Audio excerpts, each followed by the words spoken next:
Hi everyone, how you doing? Trust you're doing well. My name is Falasha Adesho, a woman who simply believes we all exist for a purpose. The world is waiting for you. You need to put on your purpose garment and begin to do that which you were actually born for. The world is waiting for you. In my last video, I spoke about the misuse of Jesus' statement in the book of Matthew chapter 7, verse 1 that says, "Do not judge or you will be judged." And I said that some Christians do misuse that text. They do use it to, gratify self and silence people when they are being asked to come and give accounts of their actions. And I said what Jesus meant in Matthew chapter 7, verse 1 is that when we are dealing with others, we must deal with others from the place of love and truth. Our intentions must be right. We must not be, critically harsh towards one another. And I promise I'm going to do a follow-up video on that. And that is exactly what I'm doing today. I'm still going to read Matthew chapter 7, verse 1 and 2. Then I'll continue with my explanation. It says, "Do not judge and criticize and condemn others, so that you may not be judged and criticized and condemned yourselves." 2 says, "For just as you judge and criticize and condemn others, you will be judged and criticized and condemned.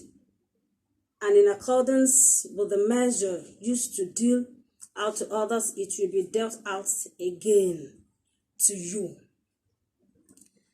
In continuation of verse 1, Jesus made it clearer here now in verse 2 that if you deal with others critically, and that if you are so judgmental towards others, if you have become a professional fault finders, if nothing is good with you, Jesus is saying that you need to be careful, because whatever you do, you would take.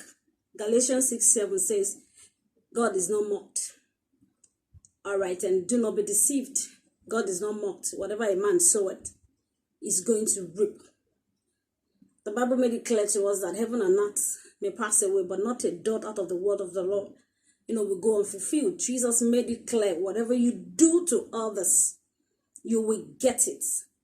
He has set this life in such a way that nature will let you have whatever you sow.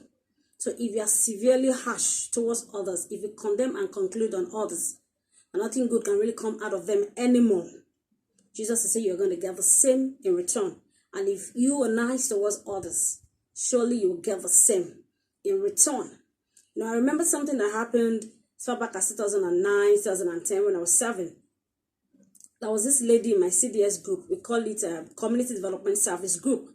I was in charity group, or like an NGO, where we contribute money. We also try to raise funds from others to help the less privileged in our community. I served in a boy, Abakaliki, and there was this lady back then, an Igbo lady. I'm not going to mention her name. This is a public domain.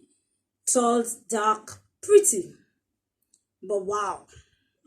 If you see what she did with her NYC uniform, you will pity the NYC uniform. She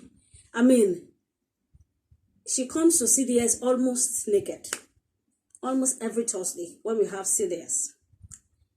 And she has a whole lot of designs. And this particular Thursday, I sat down there. Mind you, when I was serving, I was already born again. I was tongue speaking. I was on fire for Jesus. Just follow my story. And so that day I sat down. And as she was coming, I got really angry in my spirit. I didn't say anything to anybody. It was just me. And I was like, look at her. She's so terrible. She's this. She's that. Who gave back to this lady self? Look at the way she comes here every Thursday, half naked. This lady is a disgrace to this NYC. Even in the NYC uniform, she wouldn't even respect the uniform. And I said, in my mind, this lady will go to hell. The moment I concluded on her, the Holy Spirit responded. It was audible, and he said to me, "So is that the best you can do?" He said, "Have you forgotten that I died for her as well on the cross of Calvary?" I shed my blood for her on the cross of Calvary. And you will go back and be praying, Lord, save souls. And now you are seeing a soul. And the best you can do is to sit down and judge her. I was so ashamed of myself. In fact, I thought everybody had the rebuke because it was really audible. I looked around and discovered I was the only one who had it. Others didn't hear me. And I sat down there. I was so ashamed of myself. And I was like, Lord, I'm sorry. Thank you, Holy Spirit, for rebuking me. I was so sober. And I needed to put the devil where he belonged that day.